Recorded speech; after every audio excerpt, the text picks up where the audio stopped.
Shalom and welcome to Genesis of Relationships, where we power you up to bring peace and passion into your home, into your Garden of Eden. Your home is your Garden of Eden. Your Garden of Eden is your home. And if not, watch more videos. We are going to jump forward. Wow, this is like key, ladies and gentlemen. This is the key to marriage. Are you ready? Chapter 2. Verse number 18. It's so funny because the number 18 is parallel to the word chai, which means life.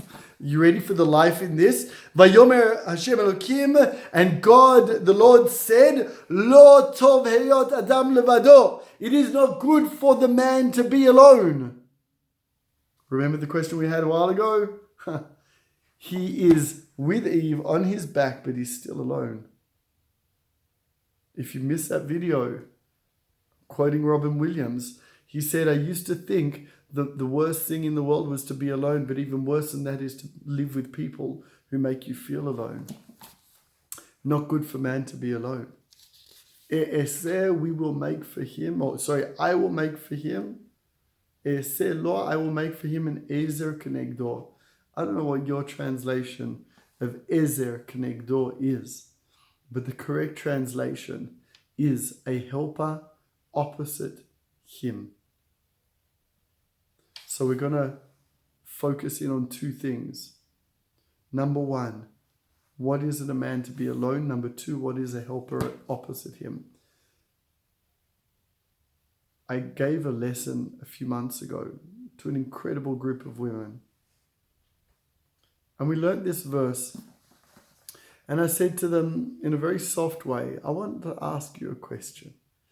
Many of you are very strong women, very powerful women. How many of you believe that your husband is alone? Many of them said, what do you mean he's alone? I make food for him, I clean for him, I love on him.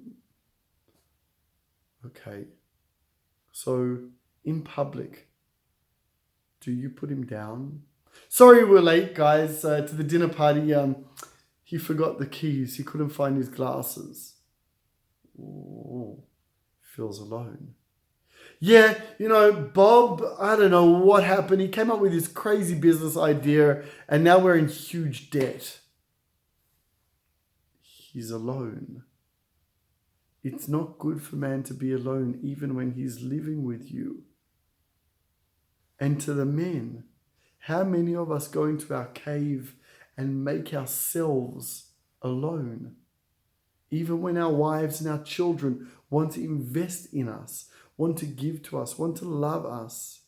How many of us force ourselves into a cave because I can deal with this situation, I don't need them? We do.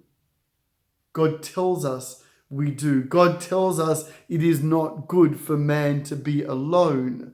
So he creates a wife for us. So women, ladies, if you're making your husband feel alone, if you're putting him down in public, if you're constantly judging him, the way he talks, his actions, what he wears, how he speaks, whatever it is, stop. Because it's not in line with this. And men, if you are constantly drawing yourself away, especially in times of difficulty and being alone around those difficulties in your life, don't worry, I don't need to talk. Men don't communicate. We got it all. Don't worry about it.